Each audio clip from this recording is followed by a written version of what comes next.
दोस्तों मैं आपको एक बात बताता हूँ। सेबी की तरफ से एक नया रूल निकल कर आ रहा है जो कि बहुत ही इंपॉर्टेंट हो सकता है आपके लिए भी और मेरे लिए भी। अब ये बातें मार्केट में बहुत ज्यादा फैली हुई है कि सेबी की तरफ से एक रूल आ रहा है जिसके तहत होगा क्या, जितने भी ब्रोकर्स है ना वो सब के सब इक्वल हो जाएंगे और उस कंडीशन में उनका बिजनेस खत्म हो जाएगा।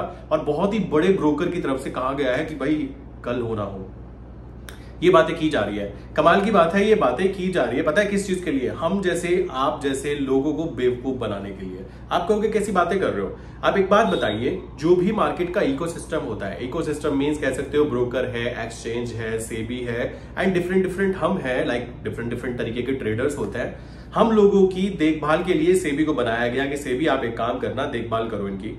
आप एक बात बताइए कि ऑप्शन ट्रेडिंग के अंदर वॉल्यूम को कम करने के लिए क्या केवल एक छोटी सी चीज नहीं की जा सकती जिसके अंदर की हमें एजुकेशन दी जाए, कंपलसरी कर दिया जाए कि एक एग्जाम क्लियर करना होगा, वही इंसान ऑप्शन ट्रेडिंग कर सकता है जिसको ट्रेडिंग की नॉलेज है। ये चीज ना करके हम लोगों की मदद के लिए, लाइक रिटेल ट्रेडर के लिए कि सेबी कहती है हम तो रिटेल ट्रेडर के लिए कर रहे हैं, ब्रोकर कहता है हम तो रिटेल ट्रेडर के लिए कर रहे हैं। अब भी क्या नया प्रॉब्लम क्रिएट हो सकता है सेबी की तरफ से? सेबी कहता है कि जितने भी डिस्काउंट ब्रोकर है ना उनको सबको सेम सर्विस करनी पड़ेगी, आप नॉर्मल ब्रोकरेज पे उतर जाओ। मतलब समझ रहे हो? नॉर्मल ब्रोकरेज मींस कह सकते हो कि अब फुल टाइम लाइक ब्रोकर बन जाओ। जो भी फुल टाइम ब्रोकर के अंदर काम करते होंगे वो जानते होंगे कि कितना ज्यादा हाई टैक्सेस एंड चार्जेस लगता है। ब्रोकरेज सीधा सीधा 400 रुपए का ब्रोकरेज वो लोग लेते हैं क्योंकि वो लोग अपने आप को फुल टाइम ब्रोकर बताते हैं। ये बात ध्यान रखिएगा। अब बात आती है फुल टाइम ब्रोकर तो छोड़ो, डिस्काउंट ब्रोकर के साथ क्या हो सकता है? डिस्काउंट ब्रोकर का बिजनेस क्या खत्म हो जाएगा?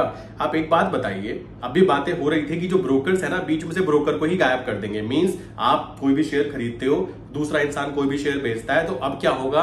एक्सचेंज की तरफ से ही लाइक कह सकते हो आपको एक प्लेटफॉर्म दे दिया जाएगा और उसके ऊपर ही आप बाय सेल करोगे। ये भी बातें बीच में निकल कर आई थी। बट एक बात बताइए, सेबी को एक छोटी सी कंप्लेन की जाती है ना तो सेबी उसके ऊपर 4 साल बाद रिएक्शन देती है, ऐसा देखा गया है। तो क्या ब्रोकर के साथ में हम जो काम कर रहे हैं, लाइक जैसे बहुत सारे ब्रोकर हैं जो डिस्काउंट ब्रोकर हैं जिनमें हम काम करते हैं और कोई प्रॉब्लम आती है तो सोशल मीडिया पे आवाज उठाते हैं, कोई प्रॉब्लम आती है तो वहां पे हम उनको बोल पाते हैं कि भाई देखो आपकी तरफ से प्रॉब्लम हुई है। और बहुत सारे ब्रोकर ऐसे हैं जो टॉप के ब्रोकर है, बहुत अच्छे से काम कर रहे हैं। क्या कभी ऐसा भी हो सकता है कि ब्रोकरेज के चक्कर में ब्रोकर ही गायब हो जाए, कि ब्रोकरेज ही खत्म हो गई और ब्रोकर ही खत्म हो गए?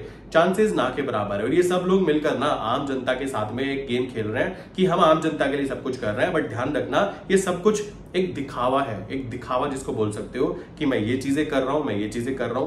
काफी सारी न्यूज ना आज के टाइम पे उड़ती रहती है। आप न्यूज पर जितना ज्यादा ध्यान दोगे ना उतनी प्रॉब्लम आएगी। मैं तो आपको बोलना चाहूंगा कि आप अपने डेली सेटअप पे काम कीजिए। आप अगर स्विंग ट्रेडर हो, आप ऑप्शन सेलर हो, आप ऑप्शन बायर हो, जो भी चीजें कर रहे हो परफेक्टली आप तब भी कर पाओगे जब आप अपनी चीज पे फोकस करोगे। अगर आप सब पे फोकस करोगे कि न्यूज क्या चल रही है, किसने क्या किया, आज किसने क्या खाना खाया, भाई कुछ नहीं होने वाला।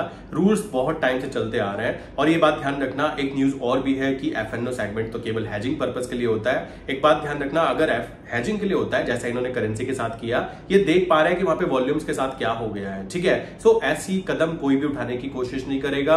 ब्रोकर को बात करें, ब्रोकर का डिस्काउंट ब्रोकर से हटके उसको नॉर्मल ब्रोकर बनना होगा तो वहां पे जो टैक्सेस एंड चार्जेस होंगे ना भाई वो तुमसे ही कटेंगे।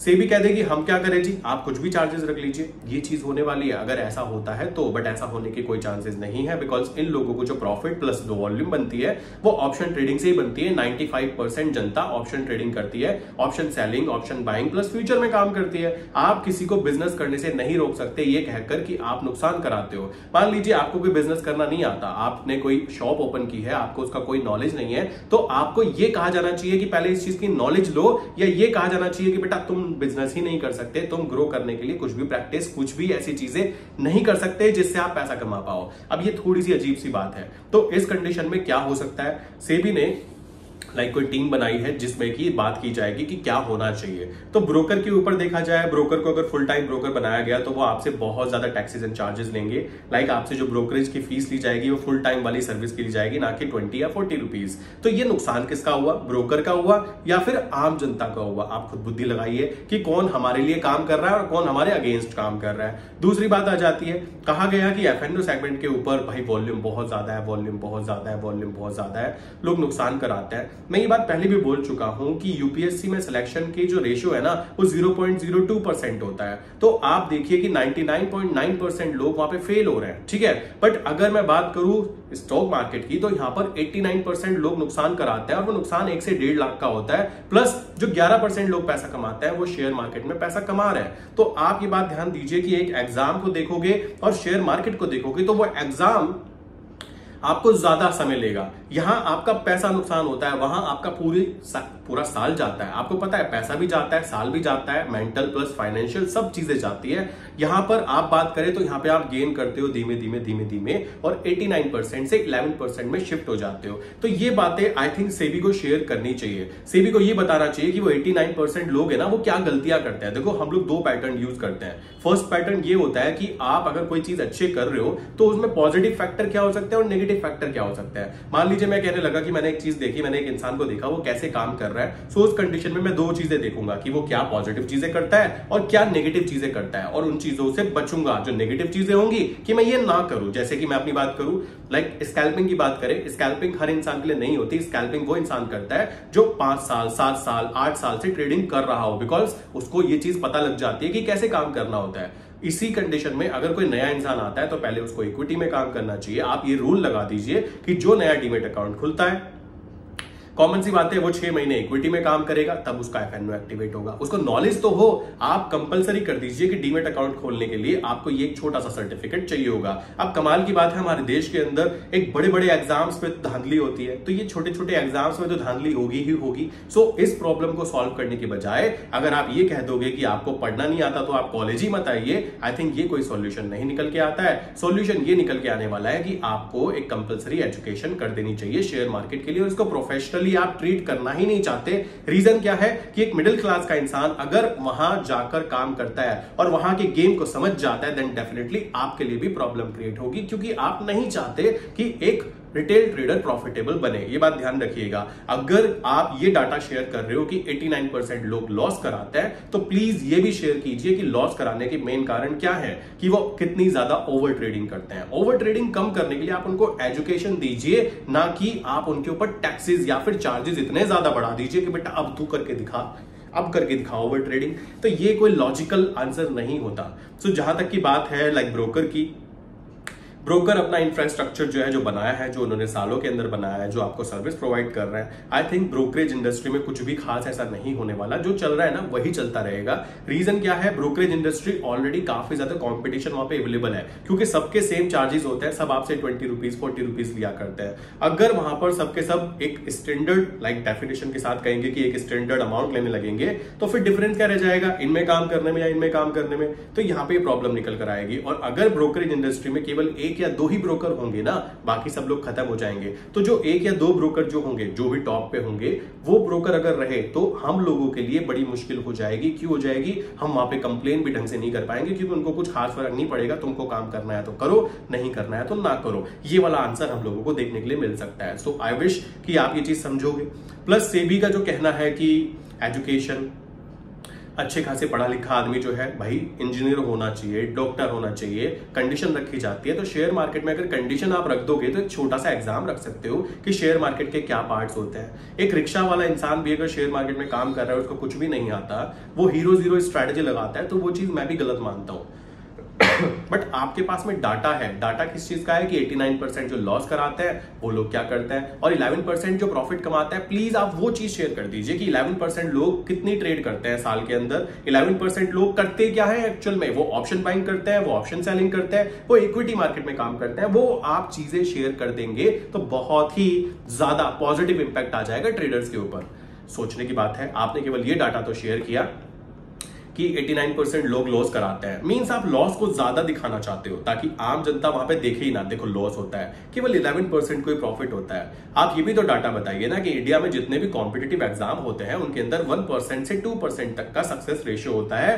बाकी नेक्स्ट ईयर वो जो 98% लोग है ना वो फिर से तैयारी करने लग जाते हैं। और आपने यहां पर कह सकते हो सरकार का देखा जाए तो आरक्षण के नाम पर एज के अंदर लाइक कोई 32 दे सकता है, कोई 42 दे सकता है, कोई 50 तक दे सकता है। वो मेरे हिसाब से वो आरक्षण नहीं, वो एक एक नेगेटिव चीज है, अभिशाप बोल सकते हो। क्यों बोल सकते हो? उस इंसान को लगता है मेरे पास अपॉर्चुनिटी है, बट एक्चुअल में उसका काम वहां पे वो लगा रहता है और जिंदगी बीत जाती है उस इंसान की। आप खुद कमेंट करके बताइए, किसी भी एग्जाम को देने के लिए आई थिंक 2 से 3 साल डिसेंट होने चाहिए अगर आप देना चाहते हो तो, और नहीं होता तो जिंदगी को वहां रोकना तो नहीं चाहिए ना। बट आप वहां पर ये बातें नहीं बताना चाहते कि केवल 2% या फिर कोई बड़ा एग्जाम की बात करें जिसका सपना दिखाया जाता है, वहां पर तो केवल और केवल 0.02% चांस होते हैं मेरे भाई जीतने के। आप ये बात क्यों नहीं समझाना चाहते? तो सेबी की तरफ से अगर ये डेफिनेशन आ जाए कि 89% लोग लॉस कराते हैं, ये कारण है कि वो ओवर ट्रेडिंग करते हैं, दिन में 10 बार ट्रेड करते हैं, ठीक, उनका एक्सपीरियंस कितना है ये डाटा दे दिया जाए, प्लस वो साल में कितने ट्रेड करता है ये डाटा दे दिया जाए, प्लस वो कितने फंड के साथ काम करता है ये डाटा दे दिया जाए, प्लस उनका माइंडसेट कैसा होता है कि वो 1 का 2 बनाने की बातें करते हैं। ये सारी बातें अगर आप दे दोगे तो बहुत ज्यादा कह सकते हो ऐसा फील होगा कि हाँ सेबी हम लोगों के लिए सच में काम करना चाह रही है। बट अगर आप डायरेक्टली बस ये कहोगे कि केवल 11% प्रॉफिट कमाता है, भाई वो 11% पता है कौन होता है? ऑप्शन सेलर होता है। वो कौन 11% होता है? इक्विटी बायर होता है। अब इक्विटी के अंदर आपने मार्जिन खत्म कर दिया, पहले कितना था? 10 टाइम, 15 टाइम, 20 टाइम, अब 5 टाइम भी नहीं रहा इंट्राडे के अंदर। तो आप चाहते क्या हो? अगर ऐसा रहा तो बिल्कुल वॉल्यूम खत्म हो जाएगी और सेबी को खुद ब खुद ही मैदान में उतरना पड़ेगा कुछ ना कुछ करने के लिए। और ब्रोकर की बात करें कि ब्रोकर को अगर ऐसा हुआ सारे ब्रोकर्स के साथ में एक कर दिया गया तो जो छोटे ब्रोकर है वो खत्म हो जाएंगे और कुछ ही ब्रोकर बचेंगे, और वो कुछ ही ब्रोकर जो है अपनी मनमानी करने वाले हैं। अगर मान लीजिए कोई ब्रोकर ऐसी मनमानी करता है कि उसके लाइक कस्टमर के साथ कोई प्रॉब्लम आती है, तब उस कंडीशन में कोई सुनने वाला नहीं होगा। और आपको पता ही है कि सेबी के पास आप नोटिफिकेशन भेजोगे भी तो कितने साल बाद आपका निवारण होगा, क्या चीजें होंगी, डोंट नो। तो ये चीजें आती है। हाँ वो चीज होनी चाहिए जैसे सेबी ने बताया कि कोई भी टिप नहीं देना चाहिए, मैं भी इस चीज को एग्री करता हूं। आपको खुद एजुकेशन पे फोकस करना चाहिए, मैं इस चीज को खुद एग्री करता हूं। मैं खुद 4-5 साल बाद ये बातें कर पा रहा हूं। अगर मैं भी नया आता और मैं किसी के टिप के पास चला जाता, टिप देने वाले के पास में, वो गलत बात है। फाइनेंशियल एजुकेशन बहुत अच्छी बात है, वो हमारे कॉलेज में सिखाई नहीं जाती, बट अगर आप ये चीज सीख पा रहे हो, एक सोशल मीडिया प्लेटफॉर्म से सीख पा रहे हो, तो प्लीज ये बात दिमाग में रखिए कि एजुकेशन आज के टाइम पर लेना बहुत इजी है। आप इंटरनेट पर बैठकर कुछ भी एजुकेशन ले सकते हो, ये बात ध्यान रखिएगा। किस तरीके से काम करना है, क्या करना है, वो सब कुछ किया जा सकता है, बट साइकोलॉजी डेवलपमेंट बहुत ज्यादा जरूरी है। तो सेबी को ये बात भी बोलनी चाहिए कि शेयर मार्केट में कदम रखने के लिए जो भी इंसान शेयर मार्केट में काम करना चाहता है उसको एक छोटा सा एग्जाम क्लियर करना चाहिए कि उसको पता भी है कि कौन सी इक्विटी मार्केट होती है, कौन सी फ्यूचर मार्केट होती है, कौन से ऑप्शन होते हैं, और ऑप्शंस हेजिंग के लिए होता है। हेजिंग करने के बाद में कैसे प्रॉफिट बनता है। भाई बड़ा प्लेयर मान लीजिए 5 करोड़ लेके बैठा है ना, अगर वो महीने का 1% कमाने की बात करें ना, 5 लाख रुपए, वो यूं कमा सकता है। कैसे? हेजिंग करके। सिंपल सी बात है। अगर मैं आपको बोलूं, मैं बोलता भी रहता हूं ये बातें, अगर मैं आपको बोलूं कि भाई देखो आपके पास 5 लाख रुपए है, ठीक है, और 5 लाख पे मैं यहाँ पे कोई श्योरिटी नहीं कह रहा हूं, मैं आपको कॉमन सेंस की बात बता रहा हूं। 5 लाख के ऊपर एक आम आदमी क्या करेगा? जुआ खेलेगा। जुआ मीन्स उसको कुछ पता नहीं है कौन सा शेयर ऊपर कब जाएगा, उसने शेयर के बारे में कुछ नहीं जानता, उसको कुछ आता जाता नहीं है, बट उसने शेयर में पैसा लगाया और पैसा लग के बढ़ गया। 5 लाख पे उसने 10,000 कमा लिया। अगर मैं ऐसी बात बोलूं आपको कि शेयर मार्केट एक ऐसी जगह है जहां पे बड़े प्लेयर्स लाइक म्यूचुअल फंड्स हो गए या फिर बड़े एफआईआईज या डीआईएस हो गए, वो लोग यहाँ पे हैजिंग करते हैं और हैजिंग करके प्रॉपर्ली मंथली बेसिस पे रिटर्न काउंट करते हैं, और आम जनता को नुकसान होता रहता है क्योंकि आम जनता को वो इन्फॉर्मेशन दी नहीं जाती। और देते क्यों नहीं हो? दो उनको इन्फॉर्मेशन, बट दिक्कत ये आ जाएगी अगर इन्फॉर्मेशन आम जनता को एक अमाउंट से ज्यादा हो गई तो वो जो ऑप्शन सेलर है, जो बड़े प्लेयर है, वो प्रॉफिट कैसे कमाएंगे? सोचने की बात है। अगर आम जनता को इतनी इंफॉर्मेशन हो जाती है कि भाई ऐसे ऐसे पैसा बनता है, तो ये पैसा यहां से यहां ट्रांसफर कैसे होगा? ये भी एक बड़ा पॉइंट निकल के आता है। सो आपको ये बात ध्यान रखनी है कि जो बड़े प्लेयर है, मान लीजिए उस पर 5 लाख का एक छोटा सा फंड भी बताओ ना, 5 लाख है, तो वो क्या करेगा? वो बोलेगा देखो भाई 5 लाख है, मैं यहाँ पे क्या करूंगा, मैं हेजिंग के साथ काम करूंगा, ठीक है, मैं अपनी स्ट्रैटेजी लगाऊंगा हेजिंग के साथ में। लाइक मैंने कुछ एक भी इंस्ट्रूमेंट पकड़ा, पकड़ने के बाद में मैंने उसमें ऑप्शन सेलिंग की। ऑप्शन सेलिंग में ऐसा होता है कि भाई एक अमाउंट मुझे पता है कि इतना पैसा लगेगा। आपने ऑप्शन सेलिंग जब 5,000 में हुआ करती थी, मैंने तब भी यूज किया उसको, और आज की बात करें 1-1 लाख रुपए लगता है। आप ये डाटा बता दीजिए कि 11% लोग जो हैं उनमें मैक्सिमम कौन है? ऑप्शन सेलर, ठीक है। 89% जो लोग हैं जो नुकसान कराते हैं उनमें कौन है? Option buyer. आप ये डाटा शेयर कर दीजिए और आप ये भी बता दीजिए कि आपने ऑप्शन सेलिंग के लिए मार्जिन क्यों बढ़ाया। बड़े प्लेयर हैं वो तो ऑप्शन मार्जिन के लिए बड़ा प्लेयर होगा, उस पर करोड़ों का फंड है, वो कहेगा चल यार थोड़ा सा और सही। बट आम जनता जो 2 लाख 3 लाख से काम करती है, आपने उसके लिए रास्ता ही वो खोला है कि आप क्या कर सकते हो, आप ऑप्शन बायर कर सकते हो, आप ऑप्शन बाइंग कर सकते हो। तो थोड़ा मजाक वाली बात लग जाती है कि एक तरफ आप कह रहे हो मैं आम जनता को बचाना चाहता हूं या चाहती हूं, ठीक है, दूसरी तरफ आम जनता के लिए जो सबसे बेस्ट चीज हो सकती थी ऑप्शन सेलिंग, आम जनता के लिए मार्जिन की बात करें, मार्जिन हो सकता था, मार्जिन की आपने खत्म कर दिया मार्जिन। अब उस इंसान को 1 लाख रुपए 1.5 लाख रुपए लाने पड़ते हैं, उस पे 3,000 बनते हैं महीने का, जिसमें उसे मजा नहीं आता। बट वहीं वो बड़ा प्लेयर जो है वो करोड़ों लेके बैठा है ऑलरेडी, उसको कोई खास फर्क नहीं पड़ा, तो वो तो ऑप्शन सेलिंग ही कर रहा है। तो बस आप इतनी सी बात शेयर कर दीजिए, 89% लोग कौन हैं जो नुकसान कराते हैं, वो लोग क्या करते हैं, किस तरीके से काम करते हैं, बात खत्म।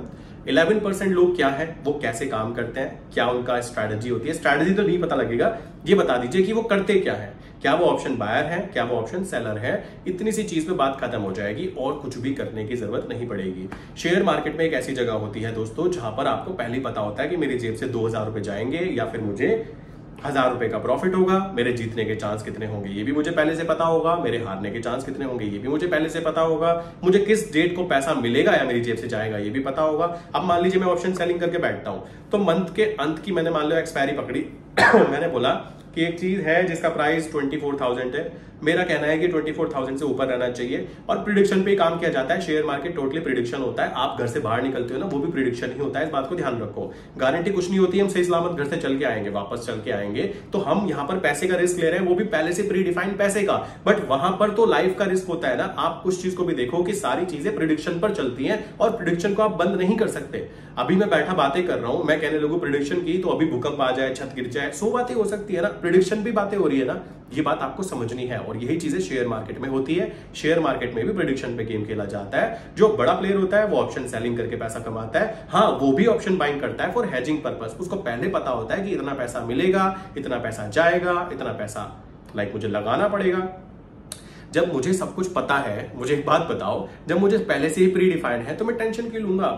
मैं बैठा हूं, अभी मैंने ट्रेड डाली, मैंने बोला भाई देखो मेरे महीने के अंत में मैंने ये चीज की, मुझे 60,000 का प्रॉफिट होगा, मुझे 1 लाख का लॉस होगा, ठीक है। और लॉस होने के बाद मेरी प्लान स्ट्रैटेजी तैयार है कि अगली बार मुझे डबल क्वांटिटी कहां करनी है, कहां एवरेजिंग करना है, मुझे सब कुछ पता है, मैंने अपनी स्ट्रैटेजी डेवलप की है। उस कंडीशन में एक बात बताइए क्या होने वाला है। अब मैंने ट्रेड डाली, 60,000 का प्रॉफिट होगा, मेरे जीतने के चांस कितने हैं, बहुत हाई। कैसे, मैं आपको एग्जांपल देता हूं। मान लीजिए मैं एक शेयर है, मैंने बोला ये ऊपर जाएगा, ठीक है, मैंने देखा, और ये ऐसे ही होता है ना, ऊपर जाएगा या नीचे जाएगा, ये चीज ऐसी काउंट होती है। 3 ही चीजें होती है शेयर मार्केट में, ऊपर जाएगा, साइडवेज हो जाएगा, नीचे गिर जाएगा। मैंने बोला ऊपर जाएगा, ठीक, तो मैंने क्या किया, मैंने पीई के साथ गेम खेला, मैंने पीई को बेचा और पीई को खरीदा, सिंपल स्ट्रैटेजी लगाई और बोला भाई इतना मेरा गैप है इसके अंदर, मुझे इतना प्रॉफिट बनना चाहिए, इतना मुझे लॉस बनना चाहिए। मेरे जीतने के चांस क्या होंगे, 2। अगर शेयर मार्केट में शेयर ऊपर चलता रहा तब भी मैं जीत गया, साइडवेज हो गया तब भी मैं जीत गया, नीचे गिर भी गया तो मेरा लॉस पहले से प्री डिफाइंड है। तो इस तरीके से बड़े प्लेयर गेम खेलते हैं। ये बात सेबी को आई थिंक एक्सप्लेन करनी चाहिए कि देखो भाई मैक्सिमम लोग ऑप्शन सेलिंग करते हैं और हमने तुम्हारे लिए मार्जिन को खत्म कर दिया, समझ रहे हो मैं किसकी तरफ हूं, बस बात ही खत्म हो जाएगी। तो ये थोड़ा सा अजीब फील होता है। मार्जिन हाई था, लीवरेज बहुत ज्यादा कह सकते हो। ऑप्शन बाइंग में तो आपने कुछ किया ही नहीं ना। ऑप्शन बाइंग के अंदर तो कह सकते हो जो मार्जिन होता है वो प्रीमियम ही होती है। सबको पता है कि प्रीमियम 100 रुपए की है तो 100 रुपए पे करने होते हैं, बट 100 रुपए प्रीमियम है। आपने ऑप्शन सेलिंग के लिए आपने क्या कर दिया, मार्जिन इतना हाई कर दिया। यहां थोड़ा डाउट होता है कि आप किसकी पार्टी में हो भाई पार्टी किसकी है।